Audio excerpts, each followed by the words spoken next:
순수 64쪽 고전 시간 8강 공부해 보도록 하겠습니다. 여러분 얘는 기행가사인데요. 우리 금강산 유람과 관련된 아주 유명한 기행가사 여러분 모두가 알고 있는 거 있죠? 뭐죠? 정철의 관동별곡 있잖아요, 여러분. 관동별곡 벌써 수능에 5번 나오셨잖아요. 그죠? 얼마 전에도 나오셨고요. 그런데 중요한 건 관동별곡류의 기행가사는 조선 전기가사예요. 여러분 조선 전후기 문학의 차이를 한번 생각해 보세요. 전기 문학의 차이. 전기는 어떤 특징이 있어요? 명반들 있어요. 그런 걸 뭐라고 하느냐 하면 유교적인, 그지? 그리고 관념적인 내용. 얘들아 유교의 충이라든지 연군지적 이런 거 눈에 보여? 아니 그래서 관념적인 거야. 자연을 보면서 임금님의 은혜를 떠올린다든지 그 다음에 아름다운 자연을 통해서 신선적 풍류를 드러낸다든지 이렇게 자연의 감상과 풍류 중심, 그 다음에 연군지적 이렇게 관념적인 내용들을 기행가사의 주된 제재로 삼았다면 조선 후기로 가잖아요. 그러면 조선 후기는 보다 사실적인 내용. 그래서 여러분 우리 연행가와 일동장류가도 이미 기행가사로서 수능에 기출이 되었어요. 기행가사류가 또 잘 나와요, 여러분. 우리 연행가는 청나라 구경한 거고요. 일동장류가는 일본 갔다 온 거거든요. 그런데 조선 후기 가사는 이제 내가 여행하면서 보고 들은 견문의 내용을 굉장히 사실적으로 드러냅니다. 그래서요. 조선 전기 가사의 관념성과 조선 후기 가사의 사실성 이런 큰 특징을 기억하면서 이 동류가를 같이 공부해보면 좋을 것 같아요. 특히 이런 작품은요. 갈래복합으로 나오기가 아주 좋아요. 왜요? 어쨌든 자연을 유람하는 거지. 그러면 다른 자연 친화적인 그런 작품이라든지 아니면 너네 현대 수필 중에서도 기행 수필 진짜 많거든요. 현대 수필 중에서도요. 걔네들하고도 같이 엮여서 나오기가 좋고요. 그래서 얘는 이제 갈래복합으로도 같이 껴서 나올 수도 있는 그런 작품입니다. 단독으로 나오긴 너무 쉽고요. 자, 그럼 한번 볼게. 일단은 동류가는 조선 후기의 기행가사죠. 자, 그러면 여러분 기행문의 3요소 뭘까요? 여정, 견문, 감상에 따른 내용 전개가 당연히 있겠죠? 여정 어디야? 내가 간 곳, 여행 경로, 견문, 보고 들은 것, 감상, 나의 느낌. 그래서 여정, 견문, 감상을 판단하면서 기행가사다 그럼 무조건 여정, 견문, 감상 찾아야 되겠죠? 그리고 또 하나는요, 비슷하긴 한데요. 이 여정이 일기 형식으로. 너네 일기 쓸 때 뭘 쓰지? 날씨. 날짜. 그렇지. 날짜와 날씨. 그래서 얘가요, 이 일기 형식이라는 건요, 날짜와 기상 정보가 포함이 되어 있어요. 기상 정보가 포함이 되어 있다. 기상 상태, 날씨가 포함이 되어 있다. 약간은 일기 형식으로 되어 있는 것도 특징이고요. 그 다음에 얘는 뭐 유교적인 관념적인 내용이라든지 그 다음에 뭐 약간 선경이라든지 그러니까 신선적인 경치 같은 거 있잖아요. 이런 풍류 중심이 아니고요. 이런 거 아니라는 거야. 그냥 내가 여행지로 가면서 보고 들은 내용을 사실적으로 드러내고 있다. 이것이 특징이에요. 관념적이지 않고 사실적이다라는 것이 특징이에요. 자, 이제 본문을 한번 읽어볼까요? 근데 먼저 보기를 먼저 볼게요. 66페이지 4번의 보기. 동요가는 일기 형식을 부분적으로 차용하여 금강산을 오가는 여정과 견문을 서술한 기행가사이다. 아하, 여정, 견문, 감상을 찾으면서 읽어야겠군. 일반적 금강산 기행가사들이 목적지인 금강산의 승경, 완상을 표현하는 것에 집중하는데 여기서 승경, 완상이라는 건요. 그냥 아름다운 자연의 풍류 중심이라고 생각하시면 되겠습니다. 그런데 이 작품은 금강산까지 가는 여정, 견문, 그리고 과정에서의 일들을 세세히 기록하고 있다. 사실적이라는 거죠. 구체적 날짜를 밝히고 머무르는 숙소, 이동한 거리를 비롯해 여행과 관련된 크고 작은 호흡의 완급을 조절하며 서술하고 있다는 점이 특징이다. 한편 작가는 자기가 관찰한 지역민들의 삶의 모습에도, 그러니까 풍속이죠, 관심을 가지는데 사람들에게 전해 들은 말 또는 자기의 주관적인 느낌을 나타내기도 한다라고 했습니다. 본문부터 볼게요. 철원부터 이리 오며 이따금 살펴보니 아하, 출발지가 어디에서부터 왔어요? 철원. 이게 여정이죠, 여러분. 그죠? 그래서 철원에서부터 출발한 거야. 산수는 첩첩하고 인간은 드문데 지금 여기 금강산 간다며 당연히 산이 첩첩이겠죠. 첩첩산중이죠. 그 다음 자갈밭이 단단하여 쌍겨리로 밭을 갈고, 얘들아 쌍겨리 소 2마리가 끄는 쟁기라고 되어 있죠.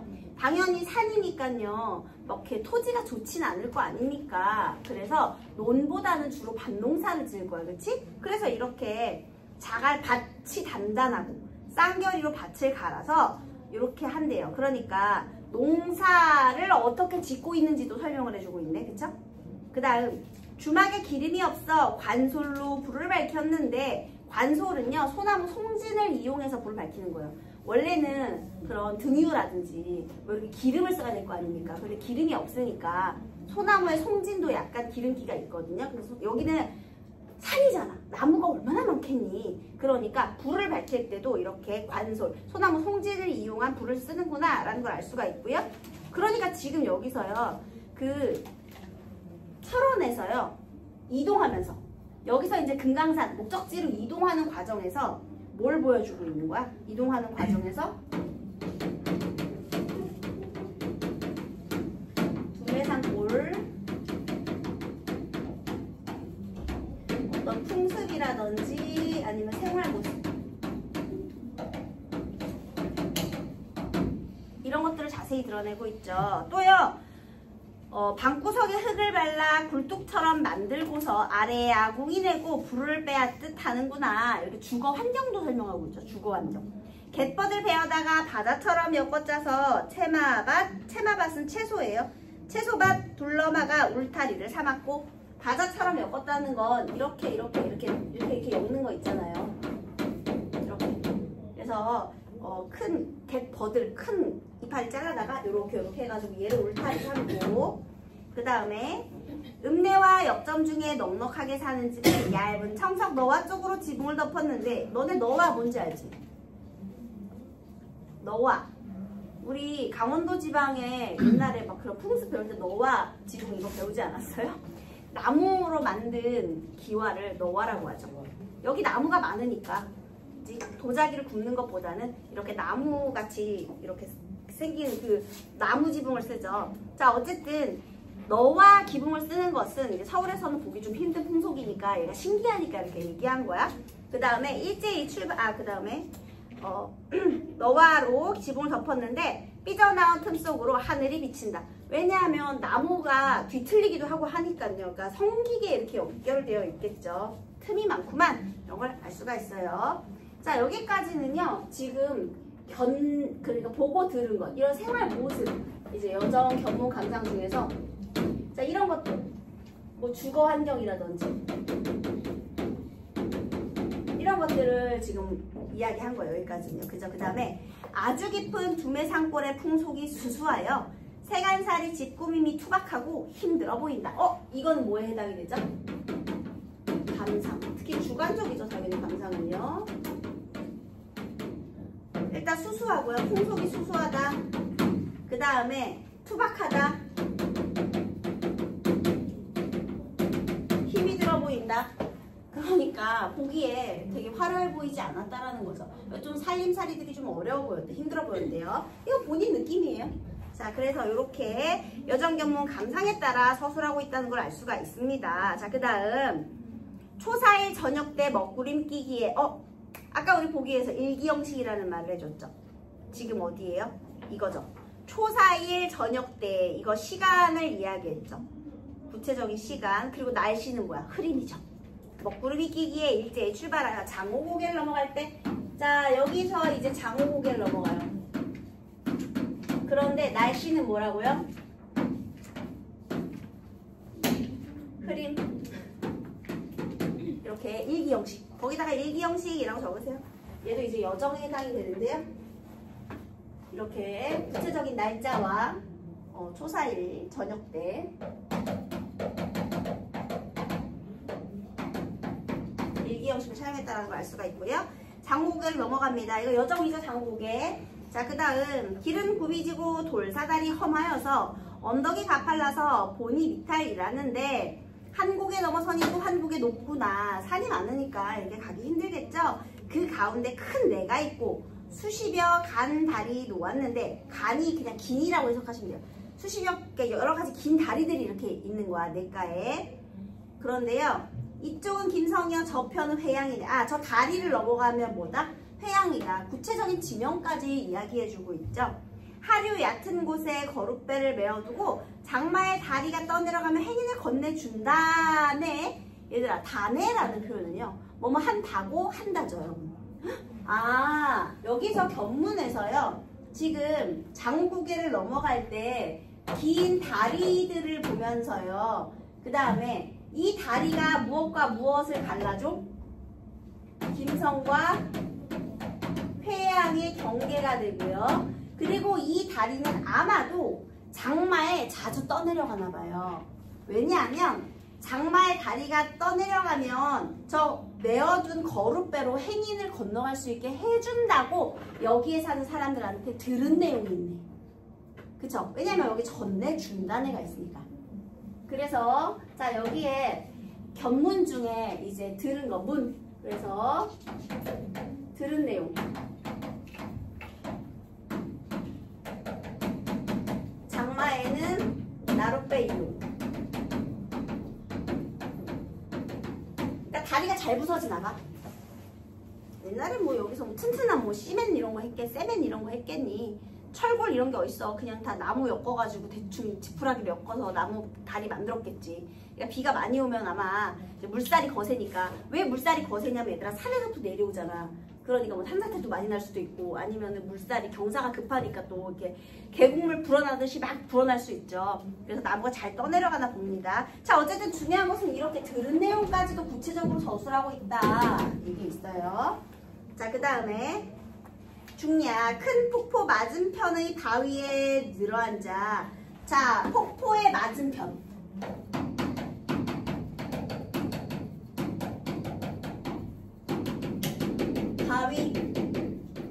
바위에서 폭포를 바라보는 중입니다.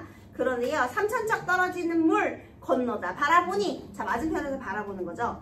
석벽 100여 길이 병풍처럼 둘러있고. 자 지금은 이제 뭘 구경하는 거예요? 폭포 구경하는 거죠. 그런데요 표현 방법 병풍처럼 비유적 표현이죠. 직유. 허리가 꺾인 곳이 물길이 되었는데 비온 후 성난 폭포. 얘들아 폭포가 화가 났대. 이건 무슨 법이야? 의인법도 있죠. 그 다음 몇 층을 보태요? 흰 비단을 들이우고 옥기둥을 세운 곳이. 아 폭포는 흰 비단과 옥기둥으로 또 비유를 하고 있죠. 그래서 이렇게 시각적인 심상을 활용하고 있어요. 또 은하수 한 굽이라고도 얘기하고요. 어서 익숙하지 않아요 여러분? 관동묘고 표현하고 좀 비슷하죠? 그래서 공중에 드리워져 바위 및 깊은 못에 담아 부어 찌을 때에 안개가 피어오르면서 흰 눈이 날리니. 얘들아 이 눈이 진짜 눈이겠니? 폭포에서 떨어지는 물방울이겠죠? 금강산 폭포 중에 제일 장관 여기로다. 아하 그래서 여기가 지금 막 금강산의 폭포 중에 가장 아름답다. 최고다.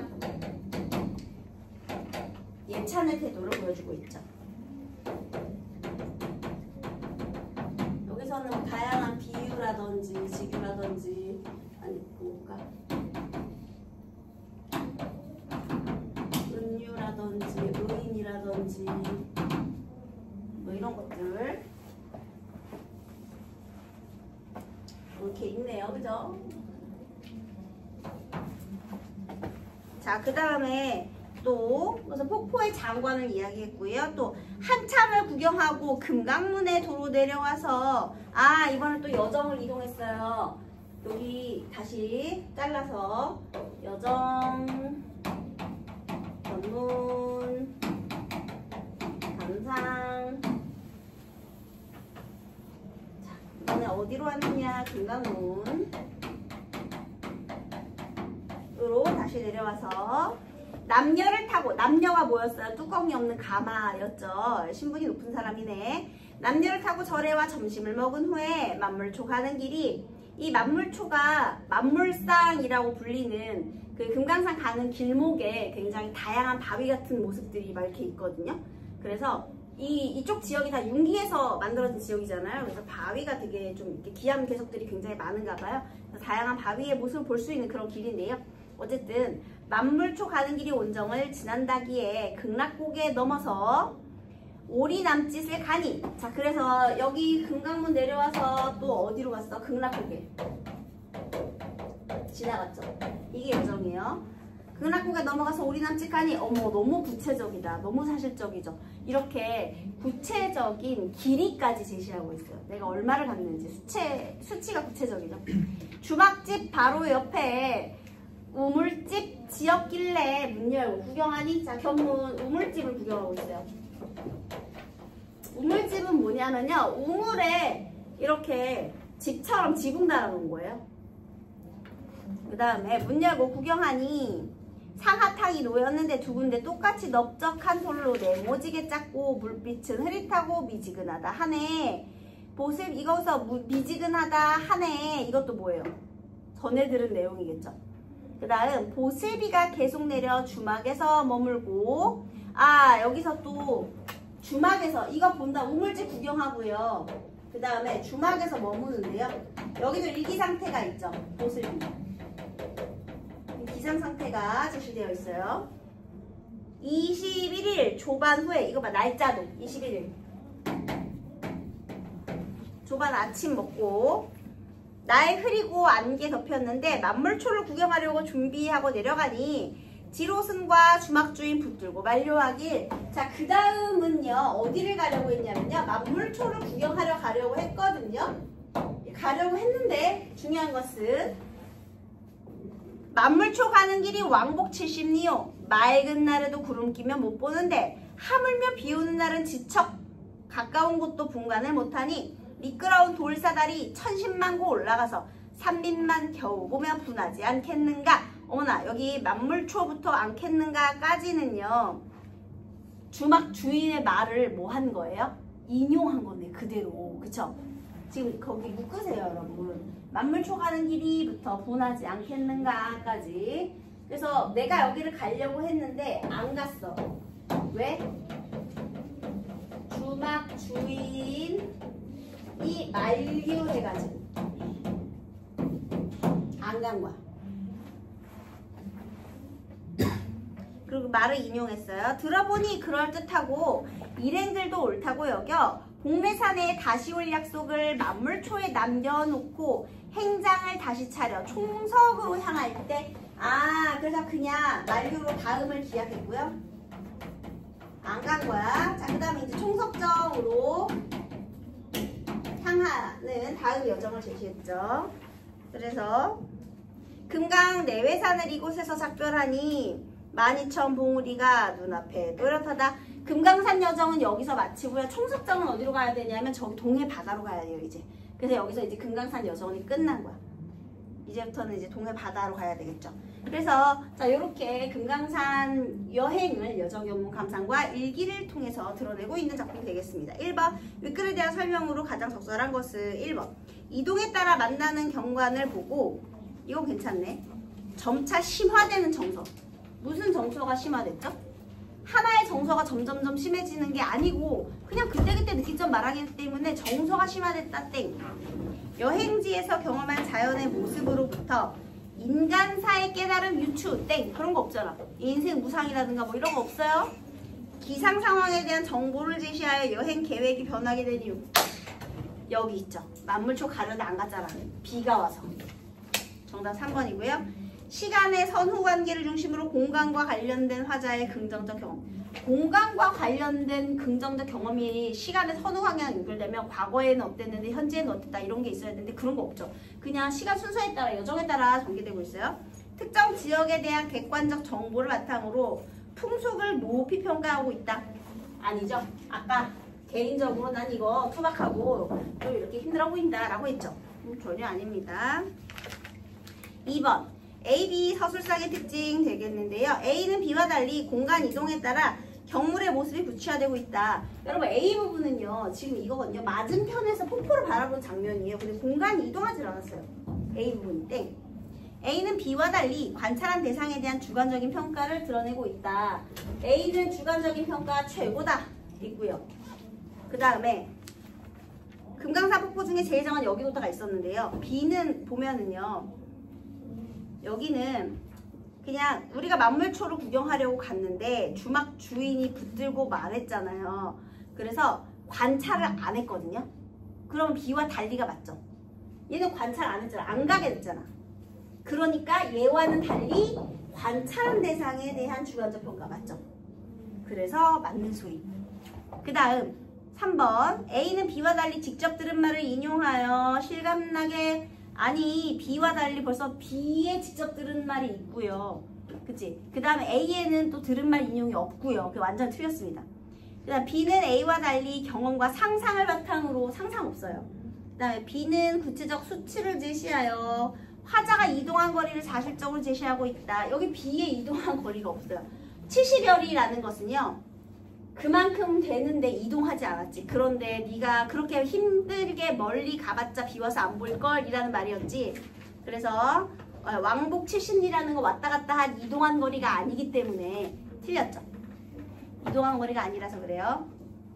안 갔으니까. 자, 윗글의 여정에 나타난 화자의 생각으로 적절하지 않은 것은 두메산골에 사는 사람들의 질을 관찰하며 그들의 삶이 힘들어 보인다고 생각한다. 여기 있죠. 힘들어 보인다. 장어고개를 일행과 넘으며 길이 험준해서 오르기 힘들다. 아까 전에 그런 부분 있었고요. 수십여간 노인 다리를 두고 망설이며 김성과 회양 중에 어디로 갈지 판단하기 어렵다. 이런 부분 없었어요. 그냥 다리 건너편이 회양이다. 이런 얘기만 있었지. 땡. 그 다음 극락고개를 넘어 우물집을 구경하고 주막에서 머문 후 만물초를 구경하러 가야겠다고 생각했는데 만류로 계획을 변경한 거죠. 만물초를 보러 가는 것을 만류하는 말을 듣고 이유가 타당하다고 생각해서 계획을 변경한 거예요. 자, 4번 틀린 거 찾아봅시다. 기억. 철원으로부터 이동하는 길에 관찰한 농사 짓는 모습의 환경적 특징 맞죠? 산이 많으니까. 그 다음에 니은. 여행 과정에서 관찰한 지역민의 생활과 문화를 설명하며 해당 지역의 주거 문화에 대한 주관적 판단을 드러내고 있군. 얘들아, 니은을 보면 그냥 지붕을 덮었는데 하늘이 비친다까지만 했지 주관적인 판단은 니은에 없어. 그 뒤에 있는 거야. 힘들어 보인다는 니은 아니잖아. 그래서 땡. 그 다음 일기와 같이 출발한 날짜와 시간대를 밝히고 날씨에 따른 행동을 언급하며 여정을 구체화하고 있다. 이것도 맞는 소리죠. 초사일 저녁 때 먹구름이 껴서 장옥에 넘어갔다. 그 다음 여로에서 마주한 지역에서 다리를 본 사실 이와 관련해 전해 들은 말 맞죠? 장마철에는 거룻배로 건네준다고. 이 맞는 소리. 객관적이죠. 여기에는 감상 없으니까. 그 다음 금강산 폭포를 구경한 후에 화자가 이동한 장소, 거리, 이동 방법에 대한 정보를 중심으로 이동 과정을 서술하고 있군. 맞죠? 남녀 타고 가면서 이렇게 갔다. 되겠습니다.